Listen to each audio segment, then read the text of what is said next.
Radio Network.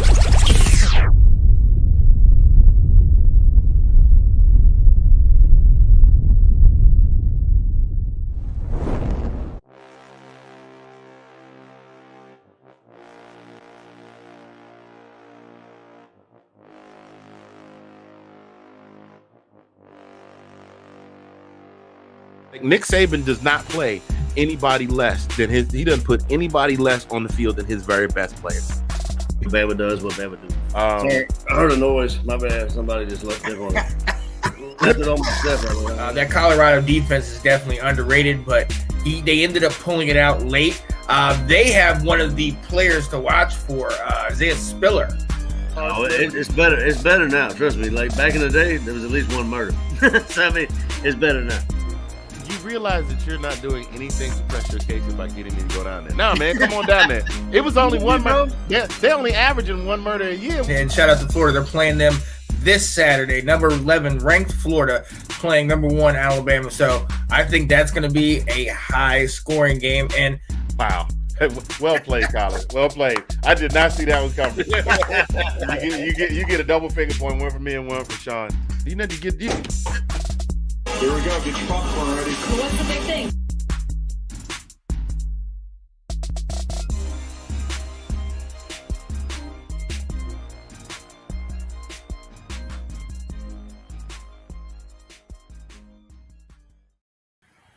Hey, gang. How is everybody doing? How are you doing? How are you doing? How are you doing? Hey, you back in the back. Yeah, back. Put the mustard bottle down. Game's over. You should have left. You should have left like 2 days ago. How are you doing? Well, we know how you're doing. We're gonna leave you alone. Hope everybody is doing well. Thank you so much for joining us. And this is this week's edition of This Week in SEC Football. I am 1/3 of the terrific trio here. I am Mr. Fingers, that guy right there. My brother from another, Colin P. Sean not with us tonight. Sean just got done doing an absolute killer show today on Let's Talk Football with his co-host Janae Strother. We about wore Sean out. I was a guest on that show. For those of you wondering why it is that I'm wearing this thing here, I decided to pop up in the comment section last Monday. Got a little beside myself, said that the Falcons would potentially beat the Cowboys. The Falcons had won a couple of games that they had no business winning, and I thought maybe they'd get one more. And the Cowboys were just coming off that horrific loss at home to Denver. I didn't know. Like Kevin Hart said, I didn't know. Yeah, we didn't even score a touchdown. We got touched out of the end zone the entire game. I was on my way to go sit down. I was filming. I did a live right before the game started. I was on my way to go sit down, and I heard my wife going, "Yes, yes." And I was like, "What happened?" She said, "They scored, baby." I was like, "You gotta be kidding me!" Like they scored before I could even sit down to enjoy the game. And then I was working on. I did a halftime video, and I was working on editing it and stuff like that. And while I was editing the video, the one you guys saw with my wife teasing me about the pillow and all of that stuff, Matt Ryan threw an interception while I was finalizing the editing on that. The editing on that video. And it was just a rough day for the Falcons. And the deal was if the Falcons lost, then I would come on this show and I would wear this lovely jersey for all of you to see. And I have to play a little bit of My Wife Loves Christmas, and she wants to listen to Mariah Carey, All I Want for Christmas Is You. Right now, I am a Christmas doesn't start until after Thanksgiving guy. I'm old school. I'm real old school with that. And so I promise her I play a little. So I'll play just enough to not get us kicked off of Facebook a little bit later on, because they'll kick us off. They'll pull the video and everything like that. So that is why I'm wearing this today. But you see, I got the G in the background repping. I got the tomahawk. I got the junk. I got names for my hats. This is Junkyard Dog, and that's the Tomahawk Chop. There we go. Right, there you go. So anyway, Colin, how you doing, brother?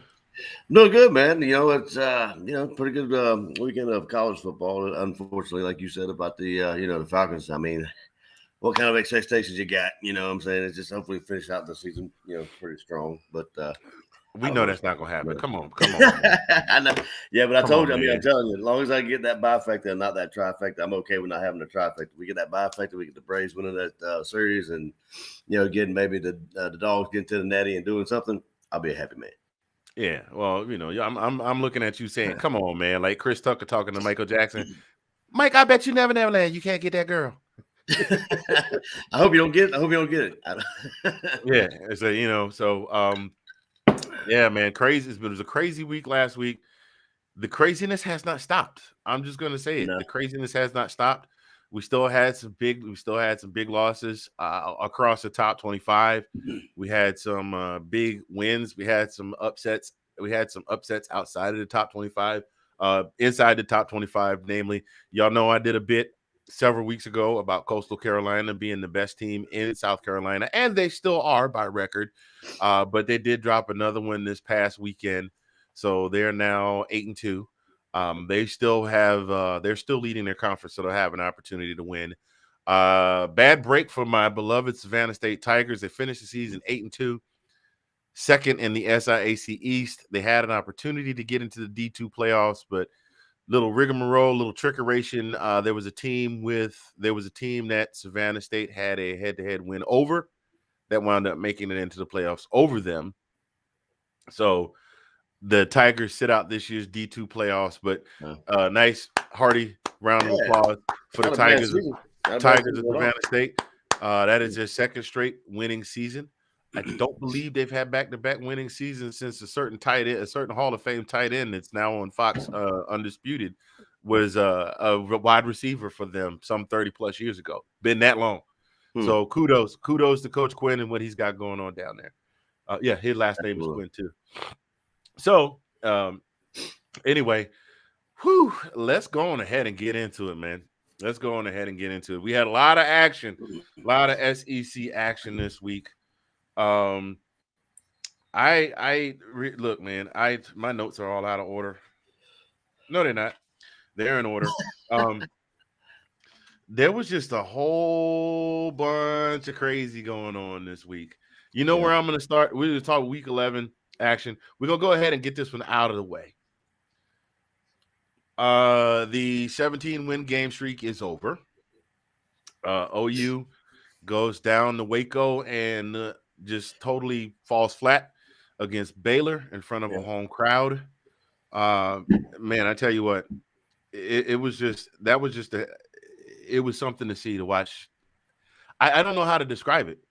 I mean, but I've been saying all season that you can't, the week before you came on board, I said, if some team figures out a way to smack Oklahoma in the mouth and keep smacking them in the mouth, that will be the team to be able to beat them. And what were the three teams I said had the possibility of making that happen? Oklahoma State, Baylor, Iowa State. Now, I also threw TCU in there as well. Yeah. But Baylor was the one to do it. Once again, Baylor jumps up and gives Oklahoma that loss. I mean, seriously, the yardage by itself said it all, man. 260 yards for OU, 413 for Baylor. Baylor almost doubled them up. The time of possession wasn't that big a factor. It was Baylor had the ball for 35 minutes and 19 seconds time of possession. But seriously, the difference maker was both quarterbacks had fairly even stats. Right. Caleb was 9 of 18 for 142 yards, no TDs and 2 interceptions, and no rushing touchdowns. That's another thing. Bohannon from Baylor, 12 of 21 for 117. He threw a pick himself, but he had 1 passing touchdown and 2 rushing touchdowns. Just not only is the 17-game win streak over, OU has not lost a game in November in 7 years. This is the first time in 7 years that the Sooners have lost a game in November. And with them being at number 8 in the CFP rankings right now, it is going to have to be absolute chaos for them to get back to the point where they can potentially get in the playoffs. To playoff conversation, yeah, I agree totally. What can you say, man? I mean, they were on the fringe. They weren't ranked in the top 4. A lot of fans said OU's being disrespected. We're undefeated. We should be ranked in the top 4. No. Not knocking the Sooners. The Sooners have a great listen. Make no mistake about it. Lincoln Riley is doing some really good things in Oklahoma, but this year there was some questions, and I don't always agree with the committee where this particular team is concerned. Mm-hmm.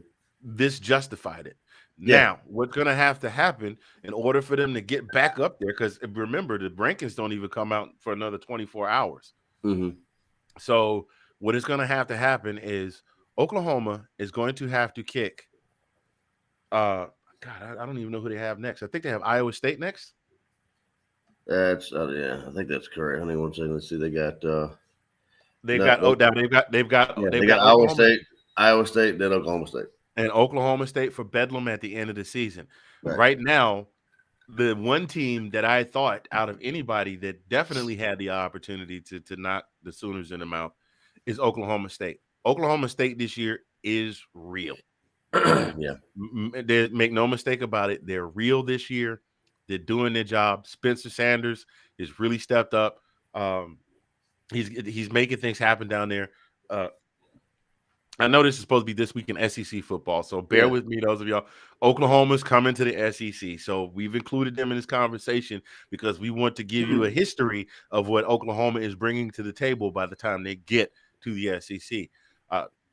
I thought Oklahoma State was going to be the only team that really had a shot at really giving them a loss. Yeah. I knew Baylor had the potential. I know Iowa State has the potential, but I didn't think Baylor was going to do it like this. I thought it was going to be another close one. I think I called Oklahoma eking it out, but Baylor did it. Final score for that game turned out to be 27-17.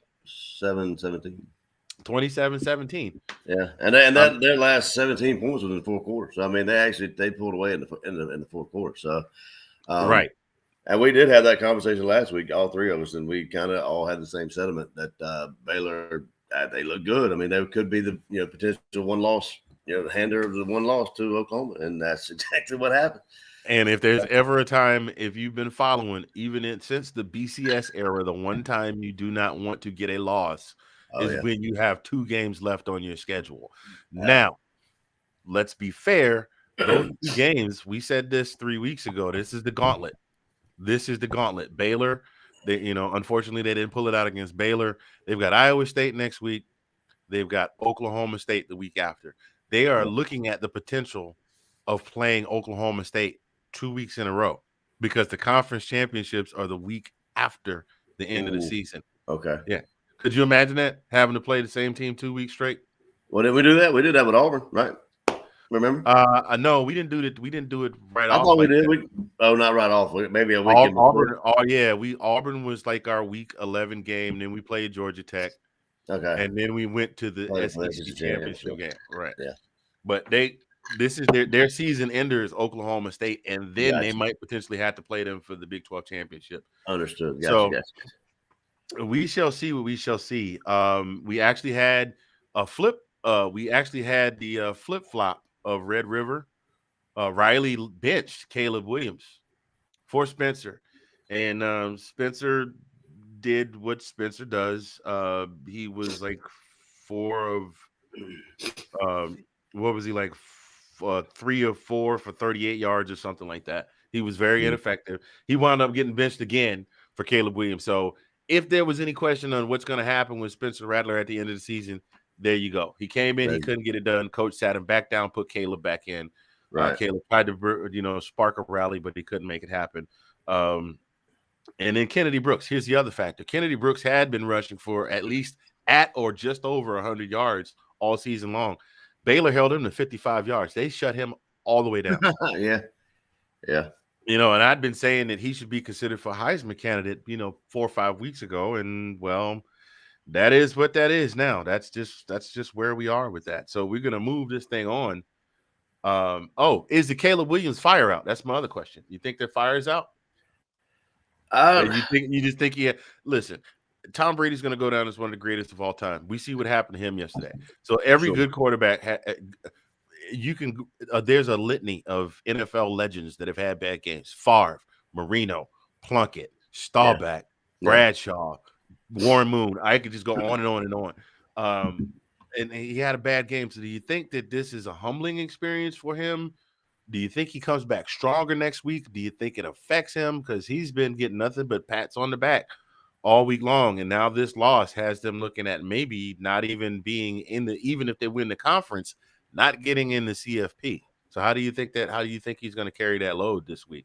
I mean, that remains to be seen. I mean, that actually is what makes good quarterbacks, just have that kind of adversity and see how they bounce back. So, I mean, this is obviously a tough loss for them, but at the same point, you'd like to think he comes back, with a kind of a chip on his shoulder, trying to, right the ship, even though there is, 2 games left. But, I mean, I don't know. I mean, it's just how you handle that kind of a load, you know what I mean?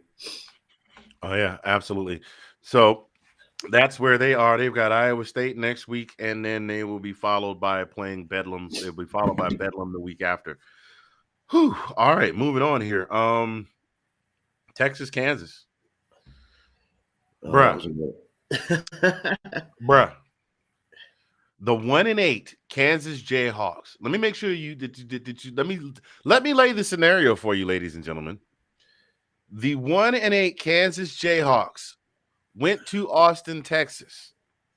Now, was Texas an outstanding team? No. Was Texas favored in this game? Absolutely. They went to Austin and walked away with the overtime win. They were leading the game 35-14 at the half. I mean, even with OU's loss, they struggled against Kansas, but they never trailed. Not that I can remember. I have to go back and look at the stats. But they were losing by 3 touchdowns, 21 points at the half. It was just a horrible game. I mean, I'm just going to touch on some of these stats here. Casey Thompson, you know how we say the quarterback bears the lion's brunt of the blame when the team loses. You can't really put it on Casey Thompson. The boy balled out. He was 30 of 43, 358 yards. That's 6 touchdowns. 6 touchdowns. He did have a pickle, but he had no help on the ground. Bijan Robinson, no touchdowns and 70 yards. And then they had 2 lost fumbles and they had 2 interceptions. You know what I'm saying? They are now 4-8. They got West Virginia and Kansas State on deck. They might not get a bowl game, bro, the way they're playing. If they can't beat Kansas, they're not going to beat Kansas State. Kansas State is better than Kansas State, at least from what we see on paper. Right. If they can't beat Kansas, they might not beat West Virginia, and they might not beat K-State. That's just where they stand right now, dude. Yeah, that was surprising. That was very surprising. Now, as bad as all of that was, that wasn't the worst of it. After the game, a member of the press asked Steve Sarkisian if the team had tuned him out. Now, any coach worth their salt would say, no, I don't think that's the case. I just think we've had a rough season. We started out great, had a lot of promise. I think the guys we're working really hard to keep the guys motivated to show up and play every week, blah, blah, blah. Listen to what this dummy said. He said, I don't know. You'd have to ask them that question. Is that what he said? I missed that totally. That is a direct quote. I don't know. You have to ask them that question. That's like if one of my children, if any of them was living here in the house anymore, if one of my children left the house and I knew they was going somewhere and I said, listen, go out, have a good time, stay safe, don't do nothing. And then one of them goes out and steals a car. And then then somebody asks me, well, how do you feel like you're doing as a parent? Like, how do you feel about this situation? You say, I don't know. You got to ask him. That's my child. That's my child. I should have some thought on what I feel about the scenario with my own child. Right. This man, seriously, it's a quote. It's all over Twitter. Twitter was blown up with it all day. Quote, wow. I don't know. You'd have to ask them. I think we need to make some Sarkisian t-shirts. That's going to be right along with the Bama does what Bama do t-shirt with your picture on it going. And holding a bottle of mustard in the other hand. Yeah, but I was just looking at their schedule, man. And I mean that's kind of a telltale of the situation going on down there. I mean, like, their last win was who was it? It was Whoever TCU. it was, It was yeah, TCU, wasn't it? right the week before Red River, they beat TCU. Yeah, They that have was not their- won a game since. They have not won a game since. Yeah, I was just looking at that. That is This, unreal. I mean, that this their is. first. It's their first It 5 kind game of makes me losing. want to ask them. Kind of makes me want to ask them what are you feeling? I say, How you feel? How you feel about it right now? yeah, exactly. Your daddy, I'm sorry, your coach told me to ask you how you feeling. So Now they may have. Now here's a killer. This is their first 5 game losing streak since 1956. oh, that long, yeah, okay. That long. I mean, that's absolutely crazy that they have gone that long without having a 5 game losing streak, losing 5 straight games, and they could potentially lose 7 straight. That would be an absolute travesty. Yeah, that's actually, very well because possible though, because you're saying like because West Virginia, then K-State. I mean, those are two. I mean, after what we've seen so far, that's that's definitely that's 2 losses that definitely can happen. Yeah, I mean that would absolutely. be, man. Yeah, absolutely. As a matter of fact, man, like thinking about it, like who I feel worse for in all of this is Casey Thompson, because Yeah, he's an Oklahoma kid. He's from here in the neck of the woods where I live. He was courted by Oklahoma State. Not okay, Oklahoma State. He was courted by OU to come and play at OU. They tried to recruit him to come and play for OU, and he said, "Nope, I'm going to go to Texas." His dad was an Oklahoma guy. So they were trying to get him to come to Oklahoma, and he said, "Nope, I'm going to go play for Texas. I feel like that's the best place for me to go and be successful." And we see where that has gotten him.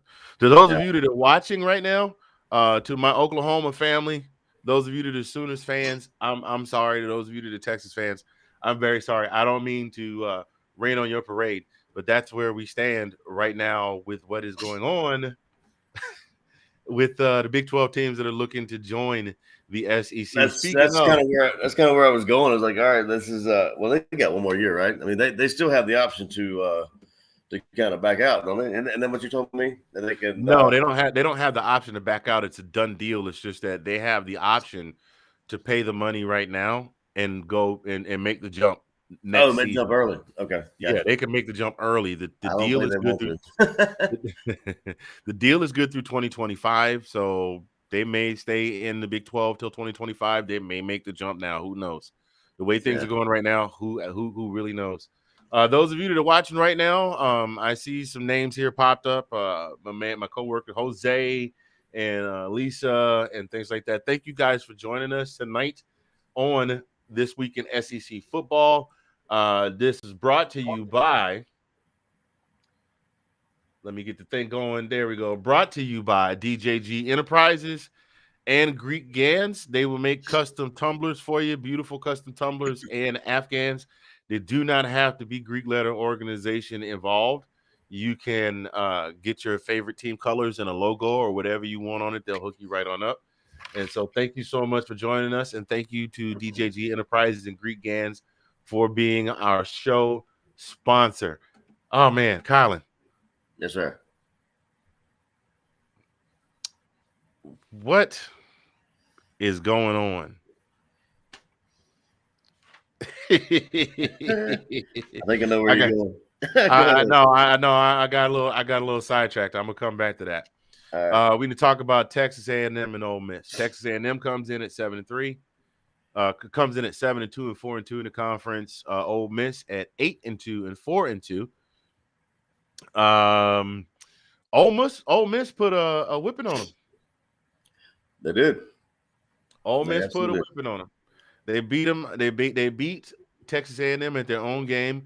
Their forte, the Aggies' forte all season, has been defense. Right.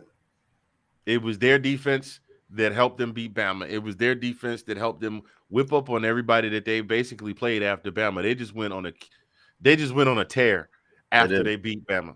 They went on an absolute tear. Ole Miss shut that down. They outgained Texas A&M with 4 minutes left in the game. They had outgained Texas A&M 368 yards to 78.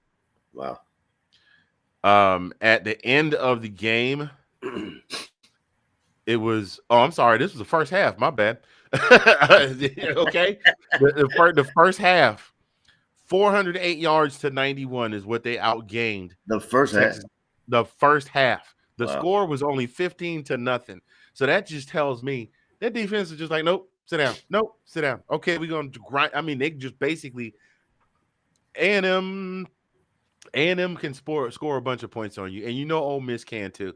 So what Ole Miss did was they slowed it down, they grounded out, they ran the clock out, and they were able to just wear them out, man.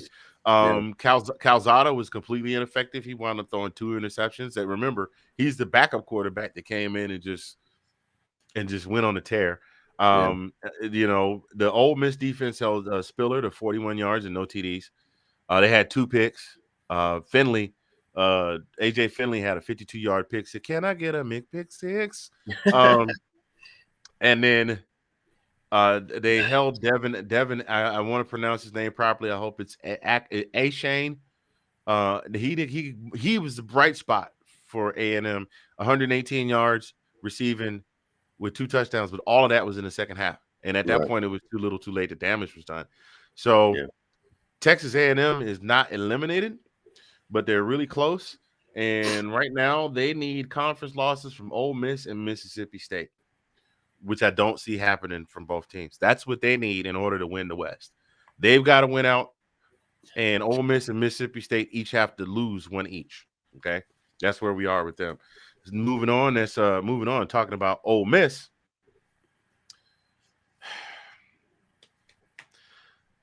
Ole Miss has left on their schedule, just for frame of reference, 2-8 Vandy and 6-4 Mississippi State.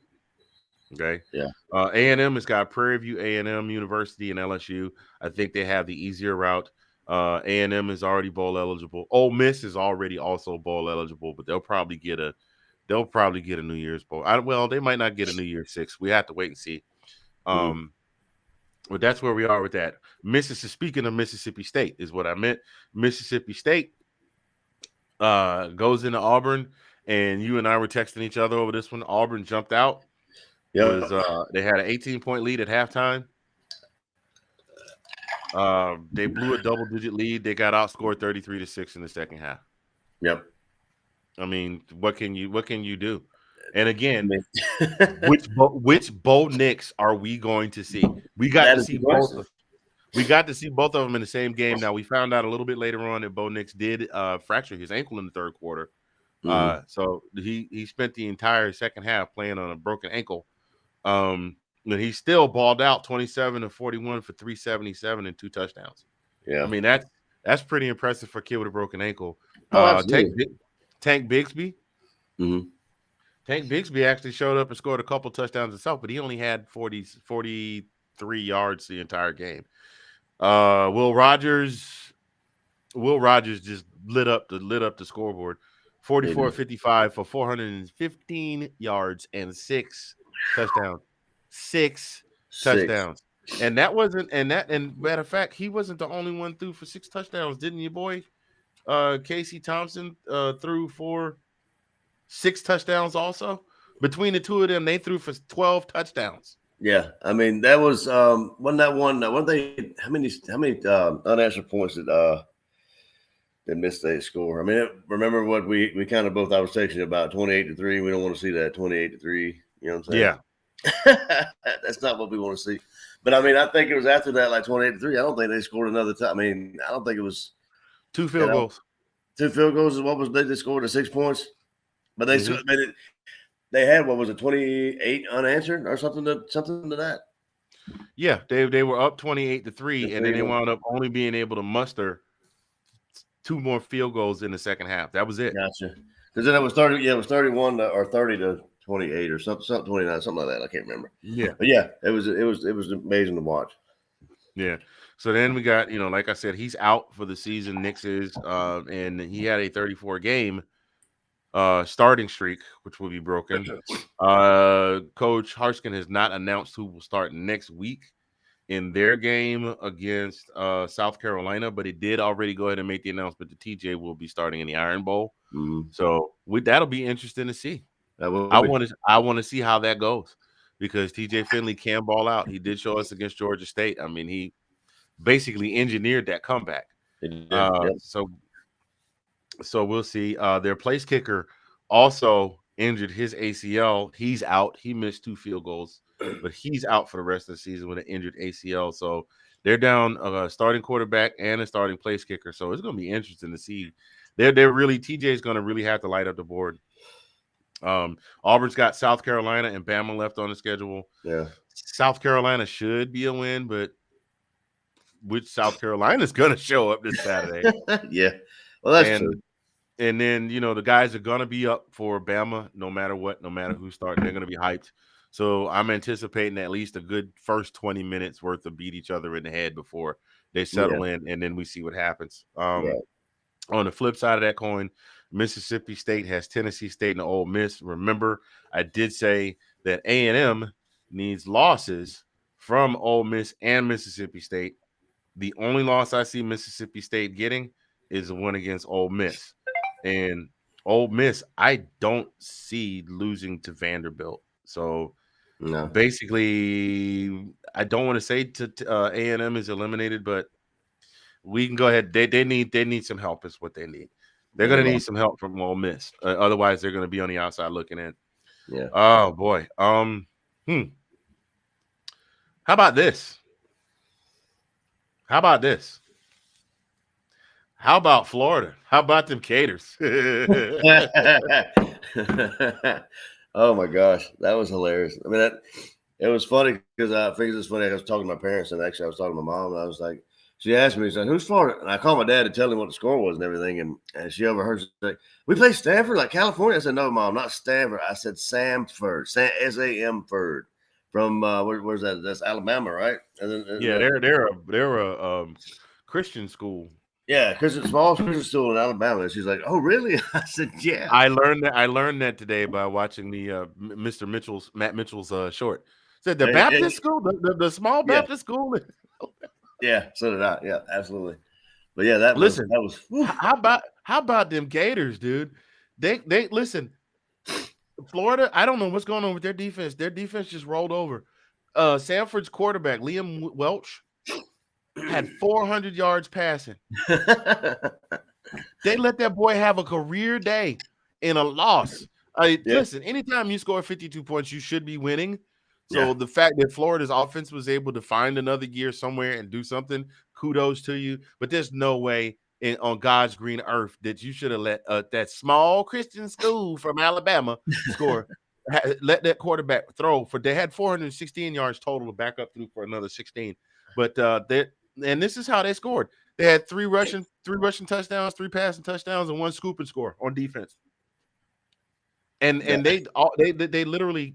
If Florida hadn't woke up in the second half, I don't know what Dan Mullen said, what he did in the locker room, but it kicked him in the rear. Emory Jones had a good day too. He was 28 or 34 for 464.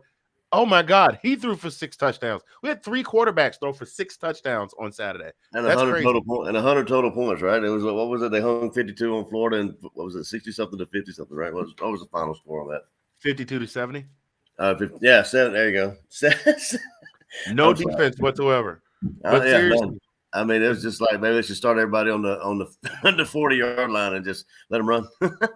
Yeah, I'm just gonna tell you, Mullen should consider himself fortunate that the boys managed to pull it out, because I guarantee you they would have deactivated his key card if they had lost to Sanford.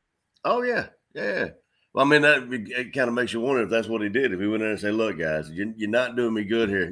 If you lose this, I'm out of a job." You know what I'm saying? It's like, did you see School Days?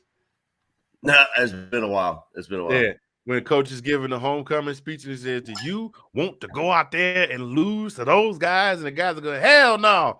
"Do you want to embarrass yourself in front of your families and friends?" "Hell no." "Do you want me to lose my job?" That was Dan Mullen's speech. That makes a lot of sense. Dan Mullen gave the School Day speech in the locker room. I can't get over that though. Oh man. Oh my gosh. But hey. Golly, bro. Who do they have left? They got FSU left. Florida's got Missouri and FSU left. Oh They man, still I'm anxious to see what happens there because I mean, if they do they that, still have a shot at getting a bowl game. if they do that, We have locked up the East. We locked the East up 3 weeks ago, but they can still yeah, get a bowl game. But yeah, that's basically what I got with that. I don't know. This has been a very disappointing season for Florida. It started with a lot of promise. I mean, just the fact that they were able to go toe to toe with Bama and run it down to the wire yeah. speaks volumes about the season that they were going to have. I forgot to run my little caption when I was talking about Texas. Texas drops to Kansas. Where they do that at? Okay, I'm gonna come back to that. So yeah, it's been a very disappointing season for the Florida faithful and for the Gators. I can't say as a Georgia fan that I feel a rash of No, sympathy for them, no. but I mean, I understand. I as a Georgia fan, you and I have been there. Where it's like, man, we got all these guys coming back. We should be able to make a little run, and then 3 weeks in, you're like, yeah, no, this is not happening. Mm. So that's where they are right now. But a couple of other games left in the mix.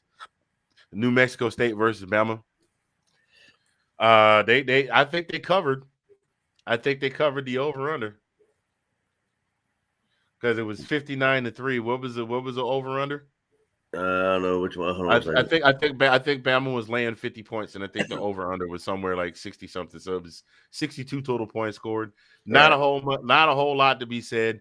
Like I said, New Mexico State. I hope you guys took the long route there and got to stop and check out everything on your way there. Because I told you, when you get Bama does what Bama do. that's what's gonna happen. To be used strictly only for the purposes of Colin and the Let's Talk and the Right. This Week in SEC Football show. Man, oh man, that's just crazy. Bama has left on their schedule Arkansas and Auburn. I still say Auburn can maybe. Well, I don't know.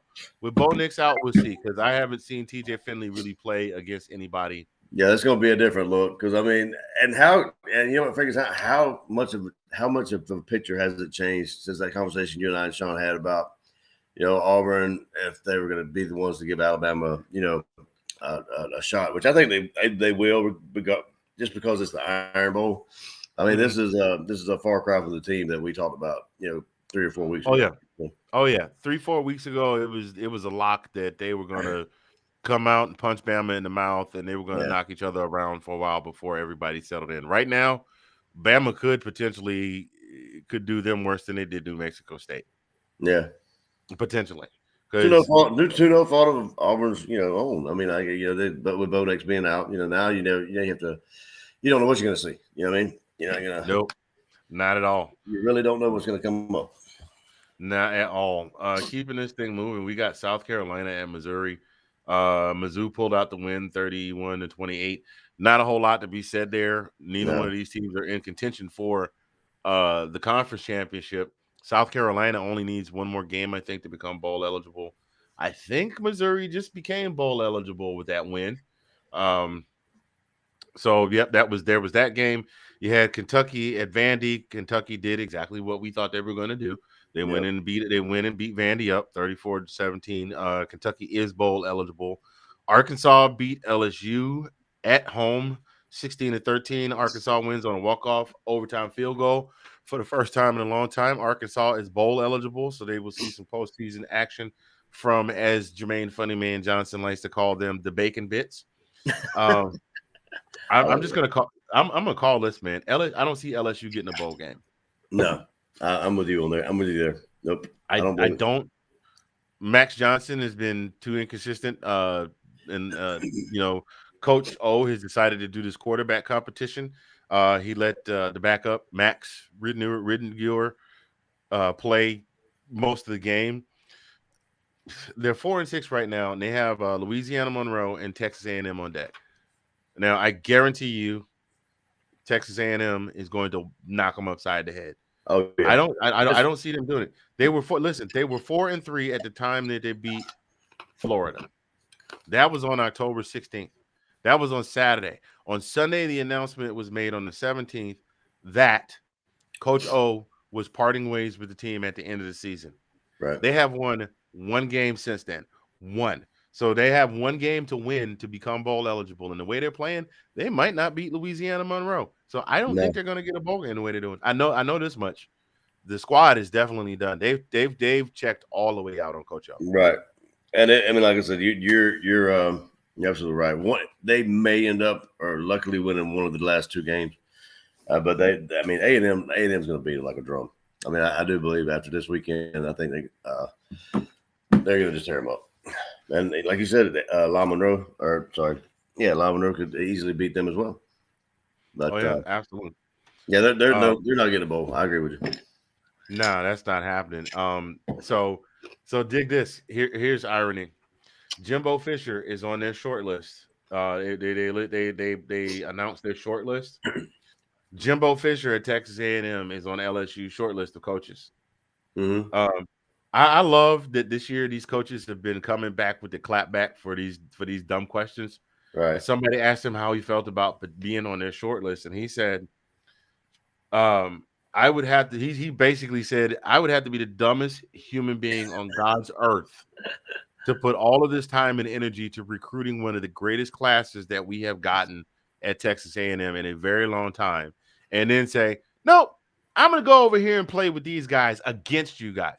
He said, I would have to be the dumbest human being. Now that's what you would expect from Sarkisian. That's what you would expect a coach to say, not what Sarkisian said. You know what I mean?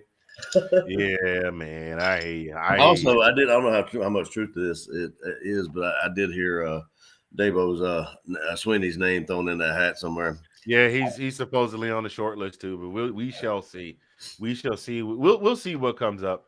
I mean, they're probably gonna, there was a whole bunch of speculation because Lincoln Riley wasn't at his press conference. He normally does a press conference broadcast live on the franchise sports radio here on Wednesday nights, and he wasn't available. He had his assistant handle it.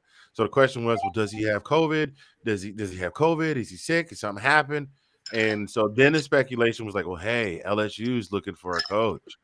Norman has its own airfield.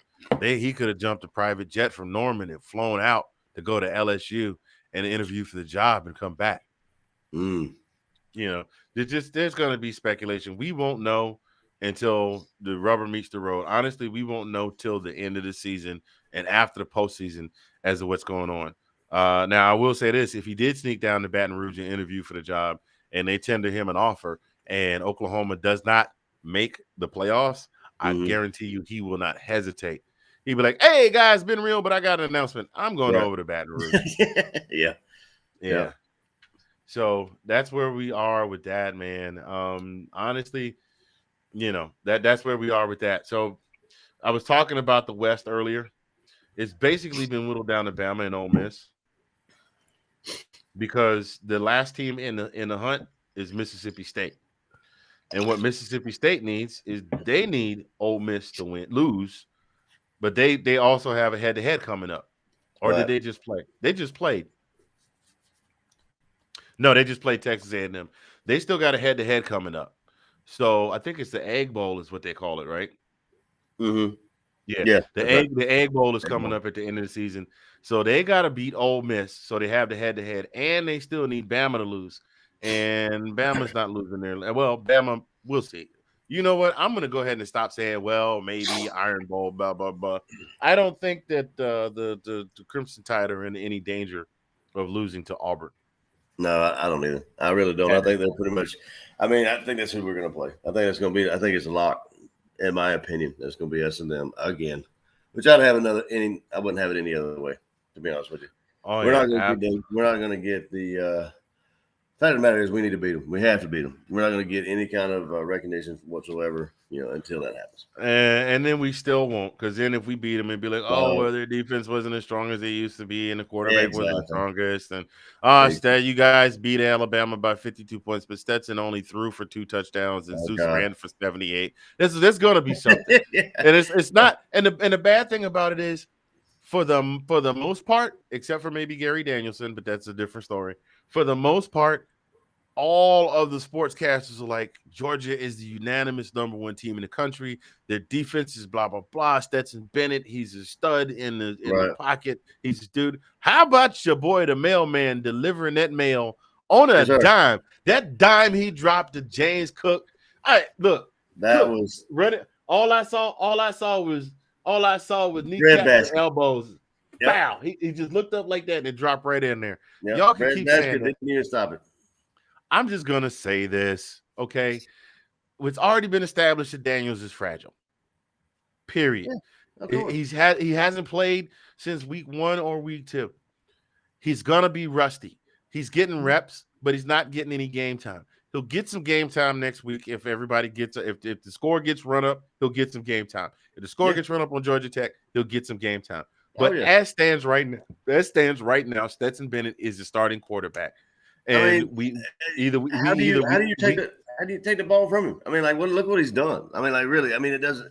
But who we played? I mean, you can have that conversation. But at the same point, but who had they played? But who had they played? They haven't played anybody. I could throw my son's 3rd grade little league team could throw 8 touchdowns on Vanderbilt. I could come throw 8 touchdowns on Vanderbilt. Oh my God, they haven't played anybody. That's just so horrible. He runs like an ostrich. Shut up. We're winning. We are winning. Even to what last thing you just said, though. I mean, like, he is running. The boy has wheels. He's fast. You know, he can make a play out of nothing. You know what I'm saying? And but even he might not have an arm to throw along the long ball, or maybe the but you still got the armchair quarterbacks at home going. Look at this here. Look at this here. He had 2 guys open in the middle of the field, and he could have thrown it to them, and he chose to run. Well, guess what? You got a split second to make that decision whether to run. Sometimes that split second is the difference between making the play and getting sacked. Yeah, exactly. Sometimes, I posted on a Georgia football. It was like Georgia football Facebook group that I'm a part of, and I'm probably in the same group. Yeah, but I mean, when he scored that touchdown himself, ran it in from the 30. You know, you had somebody come up in. Yeah, but how many receivers did he miss? How many receivers did he miss that he could have thrown at? I said, dude, he just scored 6 points, and you're going to do that? Right. That's what they're doing. I mean, you just now here's the thing. That split second is the difference between a sack and positive yardage. That split second is the difference between, even if he's got a clean pocket, that split second could be the difference between I can make the first down from here, or I can throw that pass, and that DB that's been hanging in the cut has a perfect cut on the ball, and now you're looking at a pick 6. Like, seriously, that's.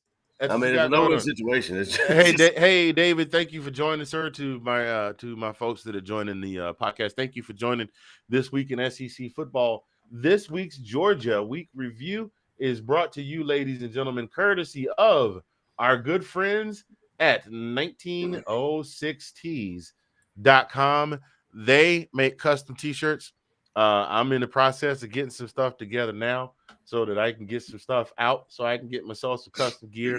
We might pool our resources. I think we need to pool our resources and get ourselves some custom this week in SEC football gear. Maybe some long sleeve gear since it's getting ready to get cold, and then we get some short sleeve stuff when things cool back off. But definitely go over there and see those guys at 1906tees.com. They can make you just about anything you want, as long as what you want is not copywritten, because they don't mess around with the trademark stuff. So thank you, 1906tees.com, for being a weekly segment sponsor of This Week in SEC Football. Appreciate you greatly. But yeah, so back to this whole discussion about Stetson versus JT. JT is stiff and JT is fragile. Does the boy have a big arm? He absolutely does. Oh, yeah.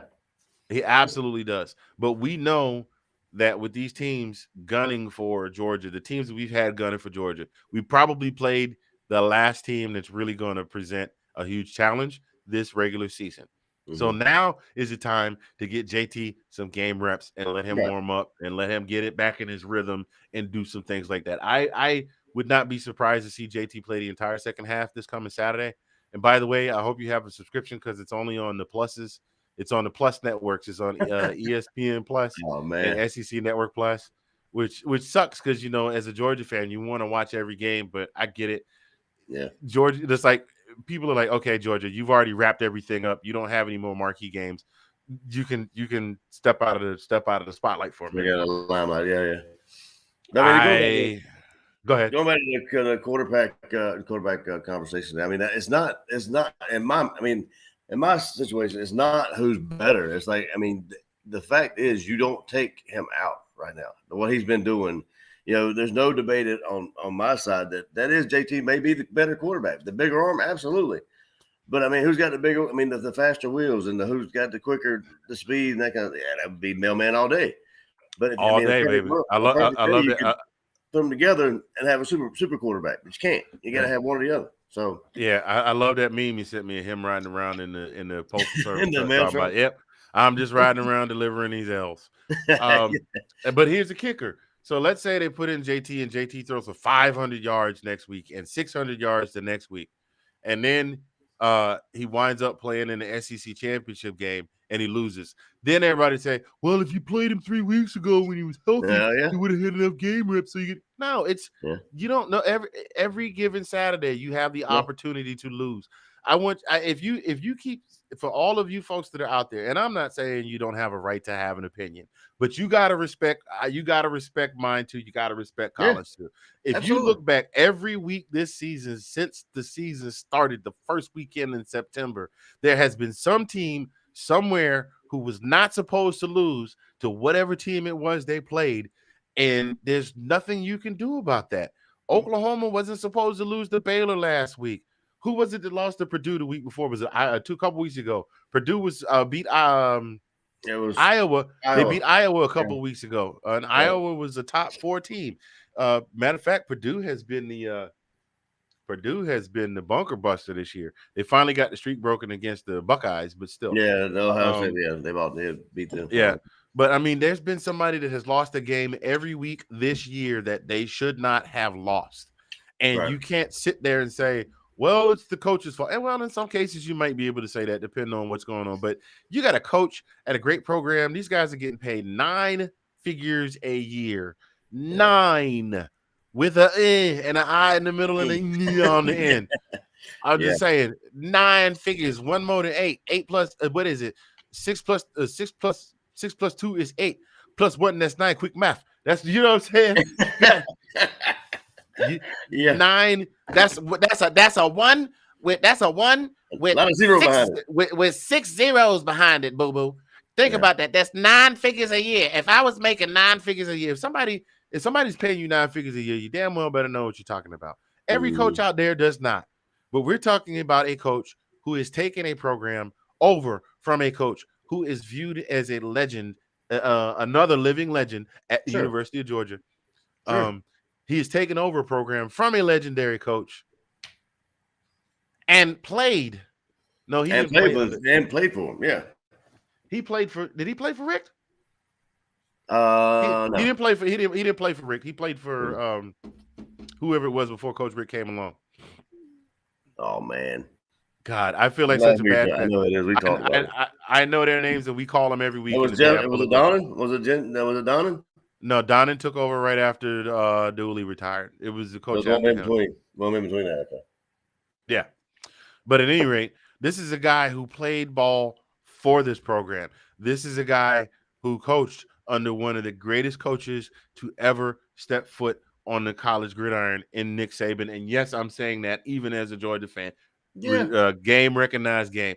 This is a guy who has taken a program over from a coach that was bringing us an average of 10 wins a year and is now taking us to how many SEC championships now?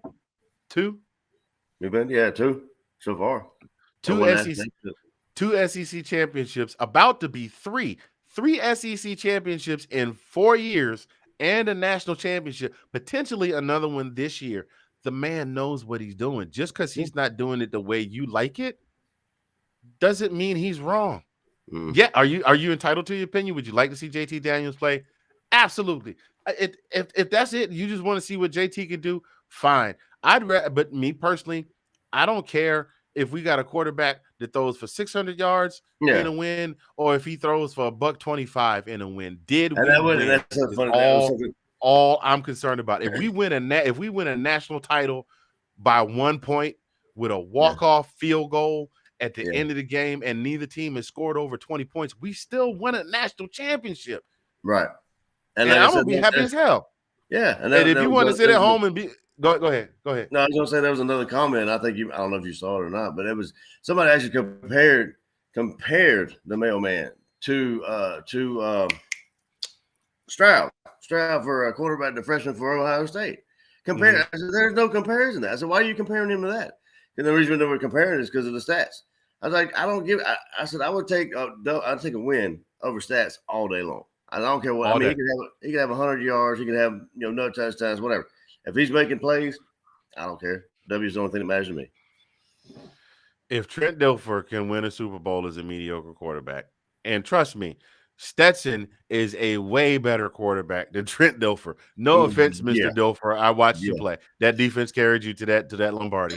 Enjoy the Lombardi in the ring. You're welcome. I'm not trying to say anything. I don't have a problem winning with an average quarterback. And if Georgia wins a national championship, which I hope they do, I would love to see one. I'd love to see another one in my lifetime. I've gotten 2 Braves World Series. I just need another Dogs. I need another Dogs. I need another Dogs national championship. Yeah. And 1 Falcons Super Bowl. And then I'm satisfied. I've seen the Spurs win God only knows how many Larry O'Brien trophies. Right. So I'm good. I'm good there. You know what I mean? Yeah. I don't care. If you want to sit at home and be mad because he didn't play my guy and I wanted to see my guy play, you can sit at home and sulk. I will go to the parade. If you're not going, give me your tickets. Right, exactly. I'm with you. Yeah. 100%. 100%. That's where we are with that. So that brings us to Georgia versus Tennessee. Oh, we're talking about that. I'm sorry. I got so caught up in the emotion that I forgot. I mean, stats. I mean, he's 17 to 29 for 213, a touchdown and a rushing TD. But you see what the score was. Right. That defense is phenomenal. Now I will say this: I think it is time for us to stop pressing on the defense and the team scoring. Because at this point we need everybody healthy. And wait a minute, and they beat them. They beat the hell out of them with half the guys having the flu. Right. Yeah, I didn't know that till later on. I had no idea about that. Yep. There's my boy Chris Bellardine. Hello, old friend. Good to see you. Thank you for dropping through this week in SEC football. Yeah, half the guys on the squad had the flu, and they still mollywopped them. It took them a whole 3 more quarters to score a second touchdown. We took a couple of injuries, right? I mean, I think most of them are actually not just cramps. Nothing seasoning, and just a bunch of guys out there playing with cramps. Okay. For the love of the game. But the game ball stats did his thing, but game ball goes to James Cook. 10 receptions, 104 yards, 2 touchdowns, 2 rushing touchdowns, and 1 receiving touchdown. Trayvon Walker had a fumble recovery. Which we took down the field for a touchdown. They sacked Hendon Hooker 6 times. Yeah. And how about you, boy? Remember a couple weeks ago when Keely Ringo got pulled to the sideline and got chewed out by coach? Yeah. Yep. Did you see that? Did you see that play he made in the end zone? It was a very smart play. He got a pass interference call. A lot of people are going, "That's a dumb play to get as a pass interference call." Listen, here's the difference in the pro football. If you commit a pass interference penalty in the end zone, it brings the ball down to the 1 yard line.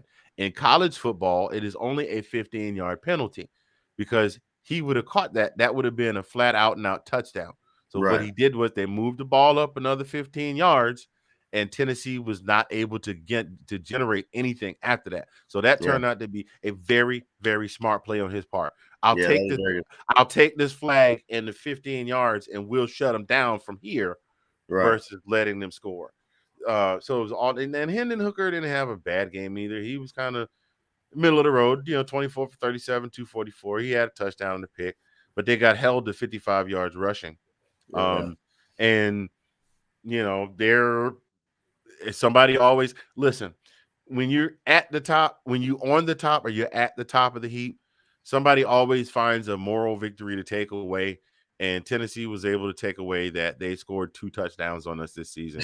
I'm not trying to knock them, but that's their takeaway. It's just like Florida was crowing all week about we almost beat Alabama, So And I've got it. I'm not gonna lie. Like I told you, I was Pucker Factor 54. They marched right down the street. They're right Yeah. down the field. Well, I was and going to scored say that that. touchdown.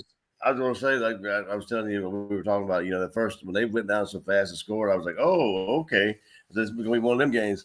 And then we did the same thing. And then after that, we finally, we talked about it. Usually takes about a little bit of half of a quarter, maybe a quarter to get kind of comfortable defense settled in. And once we do, though, it's pretty much, business as usual, as they like to say. Yeah. For those of you that happen to be watching this, whether you're watching us live or watching the replay, I lost a bet with the misses. My Falcons lost to the Cowboys yesterday, so I had to wear this to do the live. I forgot. I got to cue up the Mariah Carey music soon. God. Love you, honey.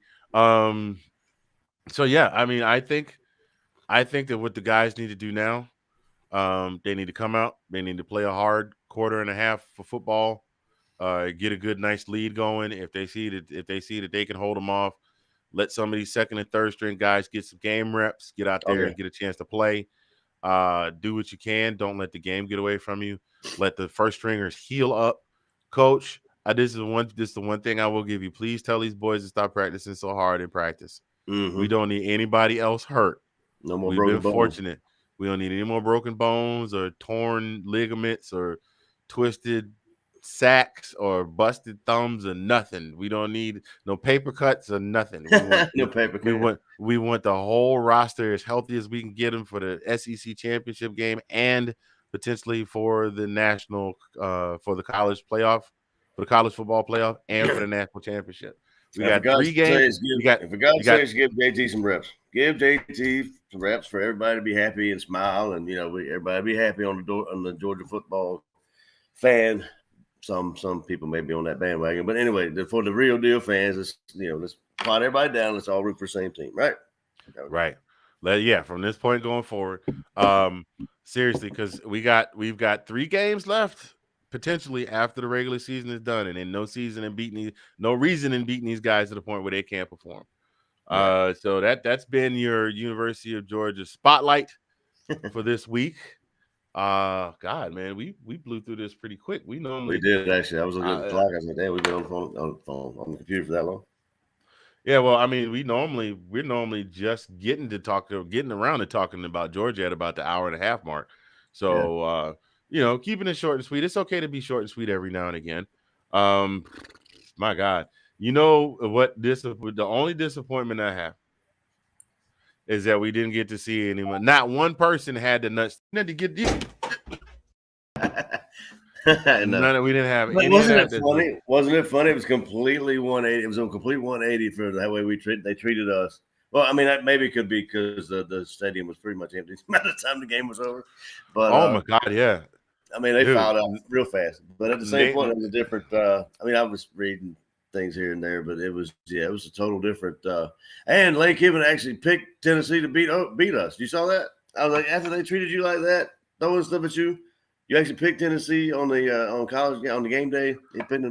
All he has to go on is he studied game film of Tennessee before he played them, and then they played them, and he hasn't probably been following them since because he's been prepping for games since then. So all he has to go off of is how they played against Ole Miss, and they did. They played a hell of a game against Ole Miss. If it weren't for that one call, Ole Miss would maybe have 2 losses. So I mean, I respect. I don't take it as a diss. I take it, it's like he's trying to show Tennessee a little respect. It's like, he's got love for Tennessee, but that brings it back to them. I mean, they still he's got love for Tennessee, but then they throwing stuff at him. Condiments. Well, what are you gonna do about that, man? I mean, what can you do? There's nothing you can really do about that. You just can. You could take the high road and go, hey, they're highly competitive and their fans are very passionate, or you could be the coach, or you could be the coach that goes, oh my God, I can't believe they called a timeout so they could kick a field goal even though they were already winning and all their fans just stormed the field. I don't know who did that, but hey, yeah. It happened somewhere around here, but I don't know who did that. No, actually, that did happen. That did happen. Baylor called a timeout, and when they called the timeout, I guess the fans thought the game was over. So they started rushing the field, even though the game wasn't over. So Baylor was like, well, we're going to kick a field goal. And like Lincoln Riley had to bring his players back out. He just needed 11 guys to go back on. He sent 11 guys out there so they could kick a field goal. And he was salty about that. Okay. All right. I mean, man, come on. Your team was losing. You were going to lose whether they kicked that field goal or not. Or not, yeah. Like all the problems your team had that day, the thing that you choose to harp on is the field goal. And I'm not knocking. I'm not a coach. I say it all the time. I don't get paid to coach. I don't get paid to coach. I don't have an NIL to play. I'm not on the assistant coaching staff. I'm not on the scout team. Right. But there's the optics from where I'm sitting, you know. Of course, who knows what he's going through? He's probably catching a rash of hell for the whole scenario with Spencer Rattler and Caleb Williams and them losing that one game and all of that good stuff. I mean, dude, and you know who came out the biggest in all of this? You know who came out the biggest in all of this? Is that with this whole Spencer Rattler deal and all of that?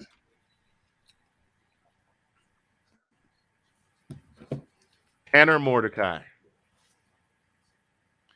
Tanner Mordecai was the backup at OU. It was down to between him and Rattler last year when Rattler came on campus. Okay. Rattler won the starting job.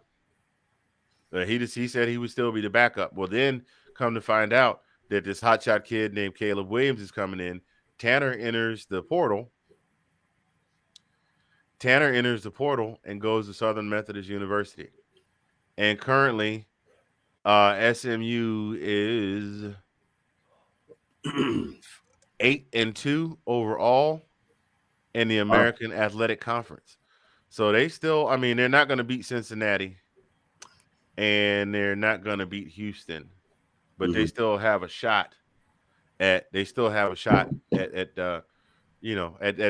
themselves a good bowl game, you know? Yeah. And Tanner Mordecai is he has been pretty much instrumental in the resurgence of that program. I mean, not instrumental, but the quarterback gets the lion's share of the congratulations. So he may land himself a decent draft pick if he decides to declare. Yeah. He may land himself a decent draft pick somewhere. He might go late first. Well, I won't say late first round. He might go mid-second round and find himself making a 53-man roster somewhere. That's for sure. Yeah. Oh, we got some folks in the chat. Let's see. Sam Dotson. Hey guys, what do you think of the young Chinese? Sam Dotson. No. I'll share it with you off the air. You almost got me. You almost got me. No, Sam Dotson. Bad Sam. Very, very bad Sam. Oh, man. Anyway, on that note,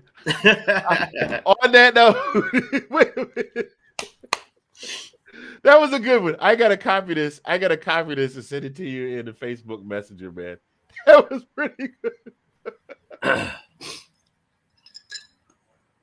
Oh, I wish I could share it with you, but then I don't want nothing to get pulled. I'll share this with you. Oh, you're in the private chat, right? You have access to the private chat? I don't have access to that. I don't think. There it is. Hold on. There's a show chat. Hang on. What happened to it? If you do show chat and then click private instead of stream, that's where you and I can text between us. No, I got it. I just read it. You see it? Yeah. Yeah. You know what? Hey, look. Hey, Sam Thompson, I'm going to at least give you a slow golf clap because you almost got me. I was like, what do you think of this guy? I'm like, what do you think? Oh, hey, no. I'm glad you caught. I am so glad you caught that and didn't say it. Oh, man. Wow. It's a good thing. Hey, look, it's a good thing I got the YouTube set to I have to approve the comments for them to be shown on the stream. that would have been, hey, your account has been disabled, sir. Anyway, I think on that note, that's the perfect note to close out. Oh man, my God. You guys are absolutely crazy. I appreciate you all. I know Sam is somewhere laughing because he's like, I at least got him to laugh at it. I appreciate you guys for tuning in today. All of you that tuned in. On behalf of myself, the homie Colin P, and the man, the myth, the shout out king. Shouts out to our boy Sean Spencer. Thank you, sir. We appreciate you. We'll be back on Thursday. We'll have the preview for this weekend's upcoming action. Be good to yourselves. Have a great week. Me and Colin are out of here. We'll catch you on Thursday. Holla.